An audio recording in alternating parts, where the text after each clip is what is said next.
I just bought this huge Alienware 17 gaming laptop from Facebook Marketplace, and this thing cost 400 Australian, which is about 270 US dollars. It's got an 880M 8GB Nvidia graphics card, a 4th gen i7 processor, and as far as I can tell, this is pretty much the best Alienware laptop you could buy in 2014.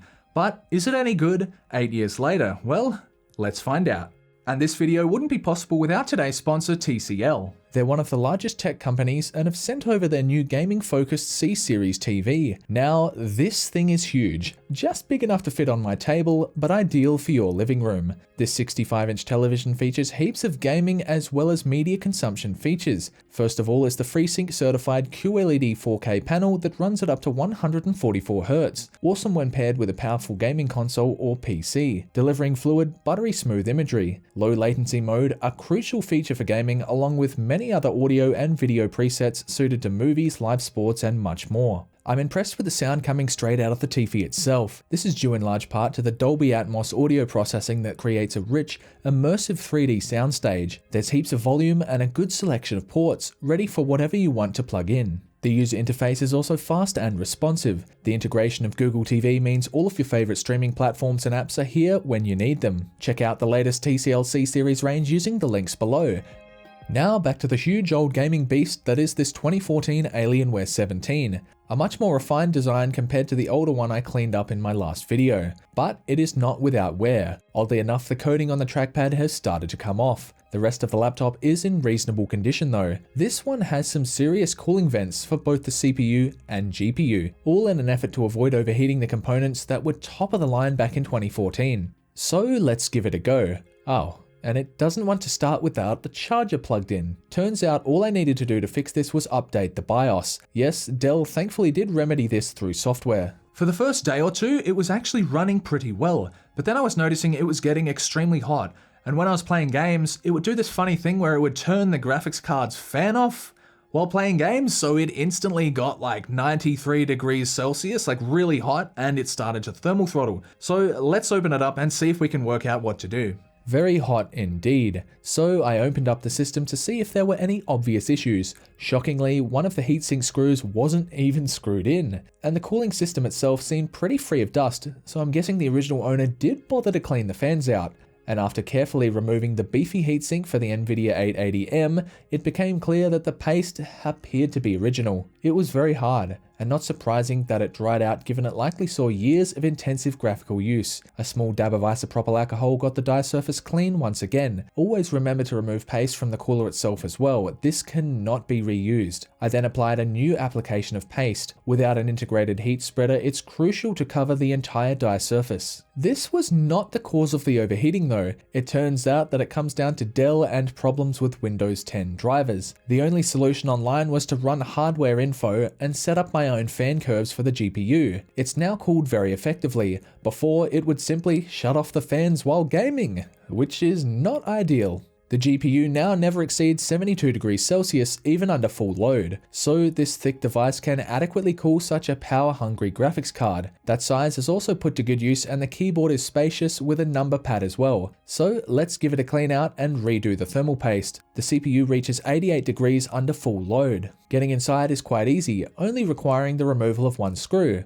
There should be 2 screws, however one appears to be missing. The seller also replaced the 86 watt-hour battery recently, and it has a strong 98% health, although you'd struggle to game using the battery regardless of how healthy it is. This machine has 16 GB of RAM across 4 sticks. Yes, there are 2 more RAM slots on the other side of the motherboard. There's also an M-SATA SSD on the other side as well. On the easy to access side, there are 2 SATA 3 bays, this one populated by the original 1TB 5400 RPM WD Blue drive, ideal for storing files as it wouldn't be that fast. The primary SSD running Windows 10 is only 128 GB, but this isn't really a problem as I run all of my games off of an external drive anyway. Adding to the overall thickness is the inclusion of an optical disk drive. This can also be swapped out for yet another SATA storage drive. Not that the system needs another one though. And just like the graphics card fan, it appears as if it's been dusted out. But once again, the thermal paste seems quite old, maybe even original. It's crusty and honestly surprising that the temperatures didn't exceed 88 degrees. That heft really does allow the system to run without any thermal throttling. While this is a laptop,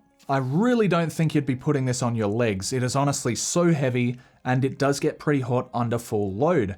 This is really what you'd call a desktop replacement. But don't expect it to have modern desktop performance. The last thing to do was dust out the vents and fans. A lot of airflow comes through here, and the fan didn't have much dust inside, but then again, that might be due to the previous owner cleaning them out. A lot of laptop processors do not have an integrated heat spreader, so getting complete coverage is very important, and now the reassembly can begin. To get to the mSATA SSD and the other RAM slots, it requires a very extensive disassembly, and I don't feel the need to do that honestly, but at least the processors and SATA drives are easy to get to. Now it's time to use a bit of eucalyptus oil on the base. This rubberized surface is thankfully not melting like the one in my previous video.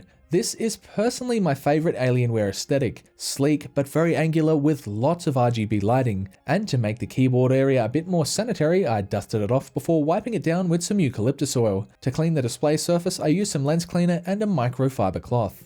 And here we have the freshly pasted and cleaned out Alienware 17. This is a laptop ready to game, so let's see exactly what it can do. In the CPU stress test Cinebench R20, it achieves a score of 1385, with the CPU now only reaching 66 degrees, down from a toasty 88. But why don't we run some games alongside the TCL television for some big screen gaming? While this laptop can't run games at 4K, the TCL upscales the 1080p image nicely. This laptop functions reasonably well as a desktop, and what would an RGB-laden computer be without an equally RGB-laden keyboard?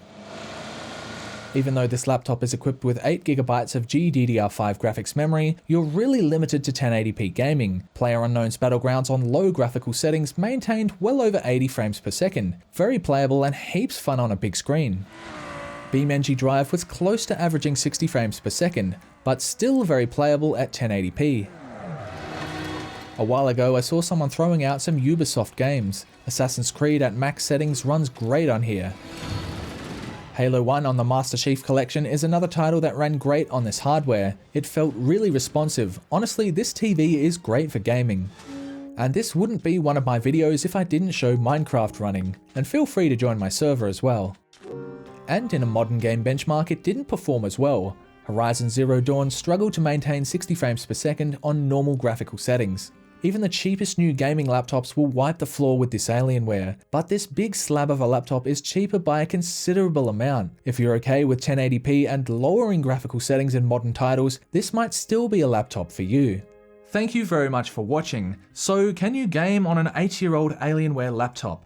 Well, you absolutely can, but in modern games you may have to lower the settings quite a bit.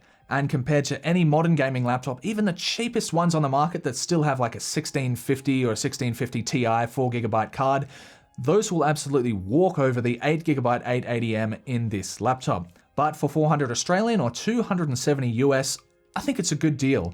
And you could totally get by playing games on here, and you could still do video editing and stuff like that because the CPU is pretty strong and the cooling is good once we worked out how to adjust the fan speeds ourselves using Hardware Monitor. Thank you very much for watching. I hope you've liked the video, and I'll see you in the next one.